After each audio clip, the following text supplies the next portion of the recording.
వారిల్లు.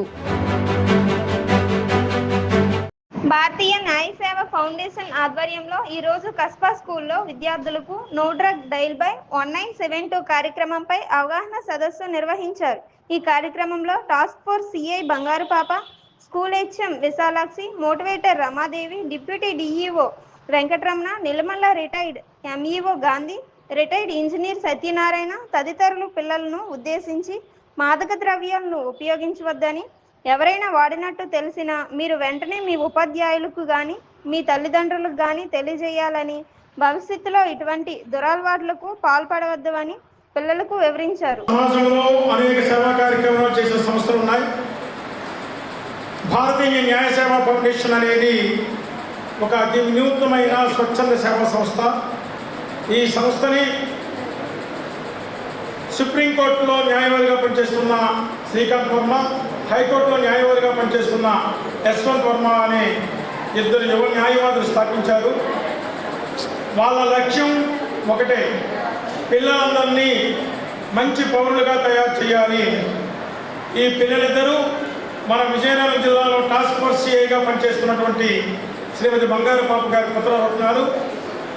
ఈ న్యాయ సేవా ఫౌండేషన్ ద్వారా తల్లిదండ్రులకి, ఉపాధ్యాయులకి, పిల్లలకి అనేక విషయాలలో చక్కటి కౌన్సిలింగ్ ఇస్తూ, మంచి మోటివేట్ చేస్తూ, మంచి పౌరులుగా తీర్చిదిద్దడం దీనికి ప్రధాన లక్ష్యం కూడా. ఈ ఆర్గనైజేషన్కి నా పేరు ఈపు విజయ్ కుమార్. నేను నెల్లిమల్ల మండల విద్యాశాఖ అధికారిగా ఏప్రిల్ 30 రిటైర్ అయ్యాను. విద్యాశాఖ విషయంలో కానీ పిల్లల విషయంలో కానీ చాలా చక్కటి సేవలు అందించడం వల్ల ఈ న్యాయ సేవా ఫౌండేషన్ కూడా నన్ను కార్యదర్శిగా ఈ సంస్థ వారు నియమించుకున్నారు. ఈ సంస్థలో అతి ముఖ్యం ఈరోజు ఇక్కడ కస్బా స్కూల్లో మొదటి కార్యక్రమంగా అక్కడ ప్రారంభించాం. దీనికి మా జిల్లా ఉప విద్యాశాఖ అధికారి వారు డాక్టర్ వెంకటరమణ గారు ఇచ్చేశారు.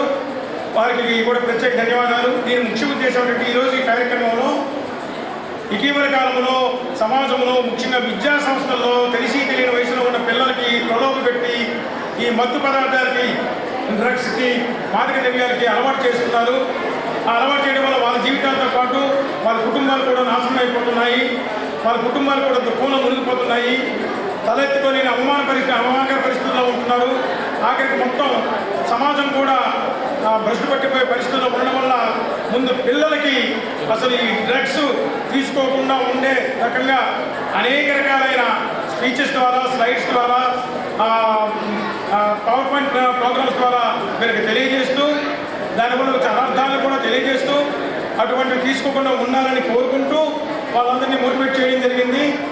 ఈ కార్యక్రమానికి మన కస్బా స్కూల్ హెచ్ఎం గారు చక్కటి వేదిక ఇచ్చారు. ఉపాధ్యాయ సిబ్బంది కూడా సహకరించారు. పిల్లలందరూ కూడా చక్కగా ఒక గంటన్నర సేపు ఈ కార్యక్రమాల్లో అన్ని ప్రశ్నలు అడిగి తెలుసుకుని మరి అసలు ఏమిటి విషయాలు, డ్రగ్స్ అంటే ఏమిటి, డ్రగ్స్ వల్ల వచ్చే అనర్థాలు ఏమిటి, డ్రగ్స్ తీసుకోకుండా ఉండి ఎలాంటి భవిష్యత్తు ఉంటుందనే విషయాలు కూడా తెలుసుకున్నారు. మరి ఈ చక్కటి కార్యక్రమానికి మాకు పూర్తిగా సహాయ సహకారాలు అందిస్తున్నటువంటి జిల్లా ఎస్పీ గారికి, జిల్లా విద్యాశాఖ అధికారి వారికి మరోసారి ధన్యవాదాలు చేసుకుంటూ పోలీస్ యంత్రాంగానికి కూడా ముఖ్యంగా మరీ ధన్యవాదాలు తెలియజేసుకోవాలి. ఎందుకంటే ఈ డ్రగ్స్ విషయంలో ప్రత్యేకంగా జిల్లా పోలీస్ యంత్రాంగం దృష్టి పెట్టింది. పిల్లల విషయంలో కానీ పబ్లిక్ విషయంలో కానీ వాటి పట్ల అవగాహన కల్పిస్తూ వాళ్ళకి చక్కటి మార్గంలో నడిపించడమే ఈ భారతీయ న్యాయ సేవా ఫౌండేషన్ యొక్క ప్రధానమైన ధ్యేయం, లక్ష్యం. ధన్యవాదాలు. బాల్య దశ నుంచి శైశవ దశ నుంచి బాల్య దశ నుంచి యవ్వనం అనేసరికి 13 నుంచి 23 సంవత్సరాల్లో వాళ్ళు తప్పు ద్రోవ పట్టేటట్టు ఆస్కారాలు ఎక్కువ ఉంటాయి. టీనేజ్లో వచ్చే హార్మోన్ ఇంబ్యాలెన్స్ అవనివ్వండి, వాళ్ళు ఉన్న సామాజికంగా ఉన్న పరిస్థితులు అవనివ్వండి, వాళ్ళు అనేకమైన వాళ్ళ ఇంట్రాక్షన్స్కి, వాళ్ళ లోబడతారు, ఎడిక్షన్స్కి లోబడతారు. అలాంటి వాళ్ళని మన దారిలో తెచ్చుకోవాల్సిన ప్రధాన పాత్ర ఉపాధ్యాయుడిని, తర్వాత సంఘంలో ఉన్న ప్రతి ఒక్కరి తల్లిదండ్రులతో పాటు ప్రతి ఒక్కరికి దీనికి బాధ్యత అనేది ఉంది. ఈ బాధ్యతని గుర్తు చేసుకుంటూ మనం వాళ్ళని బలోపేతం చేసే విధంగా కృషి చేయాలి. అది ఏ విధంగా అంటారా, వాళ్ళు సంస్కరణలు ఎలా తీసుకుని రావాలి, మంచి పుస్తకాలు చదివించడం ద్వారా, మంచి మంచి యాక్టివిటీస్ చేయించడం వల్ల, ఎంతోమంది స్ఫూర్తిదాయకమైన జీవితాల గురించి వాళ్ళకి చెప్పడం ద్వారా, అదేవిధంగా దీని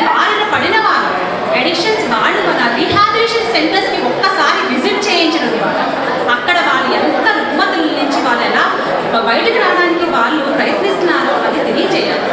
అది చూపిస్తే పిల్లలు ఇంకా చెడ్డో తప్పరండి. మా భారతీయ ప్రతి ఒక్క పౌరుడు మన దేశ రక్షణే మన ప్రథమ కర్తవ్యంగా మనం తీర్చిదిద్దే విధంగా మన పాఠ్యాంశాలు కానీ మనం బోధించే విధానం కానీ మన నడవడి కూడా ఉండాలి. దేశ భవిష్యత్తే మనకి ముఖ్య పాత్ర వహించాలి. దేశ భవిష్యత్ అనేది మనకి చాలా చాలా చాలా మనకి ఉపయోగం. మన అందరం భారతీయులం. దేశ రక్షణ ప్రథమ కర్తవ్యంగా ఉండాలి. మనమందరం భారతీయులం. దేశ రక్షణే ప్రథమ కర్తవ్యంగా ఉండాలి. ఒక నినాదంతో ముగిస్తాను. Say no to drugs. Dial 1972. ఇది ప్రతి ఒక్క పిల్లల్లోని ఇంజెక్ట్ చేయాలి. ఇంజెక్ట్ చేస్తే వాళ్ళు ప్రతి చిన్నదైనా ఆ డైల్ చేస్తారు. ప్రతి ఒక్కరి దగ్గర మొబైల్ ఫోన్ డైల్ చేస్తారు. దేశ పరిరక్షణలో వారు భాగస్వామ్యం వహిస్తారు. ఇంతటి మంచి అవకాశాన్ని ఇచ్చిన భారతీయ నవ్య సేవా వాళ్ళ ఫౌండేషన్ని ఇక్కడ చేసిన అతిథుల మహారులకు అదేవిధంగా ఉపాధ్యాయులకు నా శతకోటి ప్రణామాలు తెలియజేసుకుంటూ ముగిస్తున్నాను. తప్పించుకుని తిరగాలని, చలాన్ పడకూడదని, లేకపోతే మోటార్ సైకిల్ మీద వెళ్తూ పోలీస్ నుంచి తప్పించుకోవాలి. ఎంతమందికి ఉంది? అందరికీ ఉంది కదా? Very good. లేదు అన్నవాళ్ళందరికీ వెరీ గుడ్. అందరికీ ఉంది కదా? ఉంది అన్నవాళ్ళకి వెరీ గుడ్. అందరికీ ఉంది కదా? అబ్బా, అందరూ ఐకమత్యంగా ఒకేసారి లేదు లేదు లేదు చెప్తున్నారు. కానీ అందరికీ ఉంటుంది. మనం ప్రతి ఒక్క మనిషిలో కూడా ఒక ఇన్స్టింక్ట్ ఉంటుంది. ఏంటంటే నేను చాలా గొప్పగా ఉండాలి, దానికోసం ఎట్లా ఉండాలి అని అంటే దాని హీరోయిజం, సినిమాలో చూపించే హీరోయిజం లాగా ఉండాలి. కాబట్టి పోలీస్ అక్కడ ఉంటే సిగ్నల్ తప్పించుకుని వెళ్ళిపోవాలి. లేకపోతే నాకు లైసెన్స్ లేకపోయినా మోటార్ సైకిల్ మీద ట్రిపుల్ రైడ్ చేయాలి. 5 6 కూడా మోటార్ సైకిల్ మీద తిరుగుతున్నారు. మీరు 13 సంవత్సరాల పిల్లలు. అవునా కదా? రైట్, అవునా కదా? మరి ఉంది అన్నారు, ఇప్పుడు లేదో అన్నారు, ఇప్పుడు అవును అంటున్నారు. అంటే ప్రతి ఒక్కరిలో ఉంది కదా అలా. కానీ అది మనకి చాలా ఇబ్బందులు తెస్తుందా లేదా? ఇప్పుడు ఈ భారతీయ న్యాయ సేవా ఫౌండేషన్ ఫౌండర్ సుప్రీంకోర్టులో హైదరాబాద్ ఉంటాడు కదా, మా చిన్న అబ్బాయి. తను 17 ఇయర్స్ అయ్యి 18th ఇయర్ వస్తే లైసెన్స్ తీసుకున్నాకే 2 వీలర్ తీసుకున్నాడు. తన ఫ్రెండ్స్, తను ఢిల్లీలో చదువుకున్నాడు.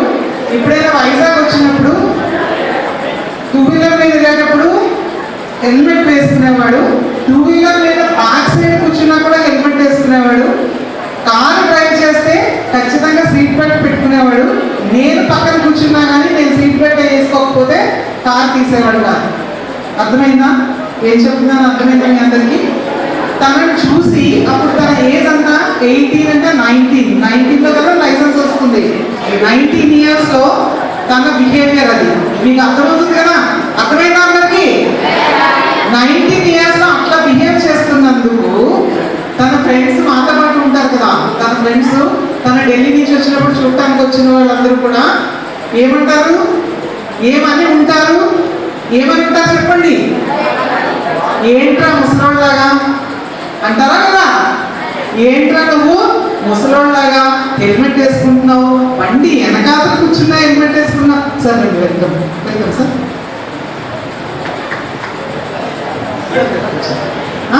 బండి ముందు కూర్చున్నావు, హెల్మెట్ వేసుకుంటున్నావు. బండి మిలియన్ రైడర్ అంటాం కదా, బ్యాక్ సైడ్ కూర్చుంటారు. బ్యాక్ సైడ్ కూర్చున్నా హెల్మెట్ వేసుకుంటున్నావు, సీట్ బెల్ట్ పెట్టుకుంటున్నావు.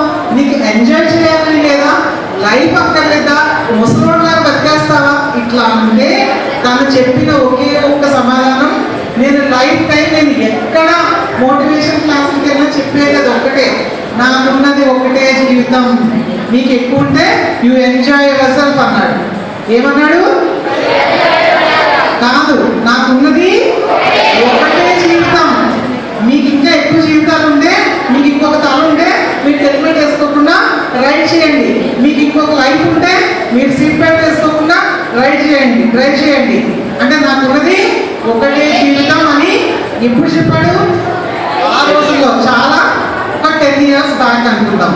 ఇప్పుడు ఏంటి సిచ్యువేషన్? అప్పటికి ఇప్పటికి ఇప్పుడు వాటి కన్నా ఆ డ్రైవ్ చేసే దాంట్లో వచ్చే మత్తు కన్నా ఇంకా అతి పెద్ద మత్తు మనకి గంజాయి, మాదక ద్రవ్యాల రూపంలో మన మధ్యకి వచ్చేసింది. మీరు అనుకోవచ్చేమో ఉండొచ్చేమో మాకెందుకు చెప్తున్నారు అని.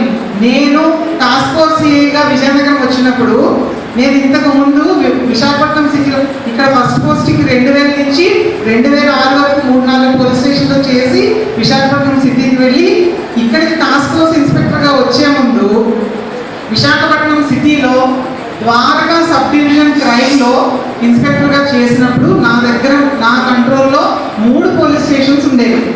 ఆ 3 పోలీస్ స్టేషన్లో క్రైమ్ పోలీస్ స్టేషన్ అంటే ఇక్కడ సెపరేట్ ఉండదు, అక్కడ ఓన్లీ ప్రాపర్టీ కేసెస్ అంటే దొంగతనాల కేసులు మాత్రమే చూస్తాం. అక్కడ ప్రతిరోజు కూడా సాయంత్రం 7, 8, 9, 10 ఇంకా మేము ఇంటికి వెళ్ళే పని లేదు, రోజు నైట్ డ్యూటీ. ఎందుకు అని అంటే దారంట వెళ్తూ ఉంటే కొట్టి సెల్ ఫోన్ లాక్కెళ్ళిపోవడం, దారంట వెళ్తూ ఉంటే కొట్టి పర్సులో ఉన్న 100 రూపాయలు తీసుకుని సెల్ ఫోన్ తీసుకెళ్ళి ఏం చేస్తారు, 100 రూపాయలు అమ్మేస్తారు. పర్సులో 100 రూపాయలు ఉన్నా కూడా కొట్టి తీసుకెళ్తారు. కొట్టి దారిలో అడ్డగించి 100 రూపాయలు తీసుకుంటే అది ఎంత పెద్ద నేరమో తెలుసా? డకాయిటీ, రాబరీ వినే ఉంటారు కదా మీరు ఈ పదాలన్నీ. ఈ డకాయిటీ, రాబరీలో జైలుకి వెళ్తారు అంటే చాలా పెద్ద శిక్ష. అసలు బెయిల్ రాదు, బెయిల్ వచ్చినా కానీ తర్వాత పనిష్మెంట్ చాలా ఎక్కువ ఉంటుంది. దేనికోసం ఈ 100 రూపాయలు ఒక సెల్ ఫోన్ లాక్కెళ్ళడం? 100 రూపాయల కోసం కొట్టడం ఎందుకు, లాక్కెళ్ళడం ఎందుకు? మత్తు కోసం. అంటే గంజాయి దొరుకుతుంది, 100 రూపాయలు ఇస్తే ఇంత గంజాయి దొరుకుతుంది, ఆ రోజుకి ఆ గంజాయి తినేస్తే చాలు. కానీ దానివల్ల ఏమవుతుంది, లైఫ్ అంతా జైల్లో గడపాల్సి వస్తుంది, మళ్ళీ జీవితం మత్తులో నాశనం అయిపోతుంది. ఈ విషయాలన్నీ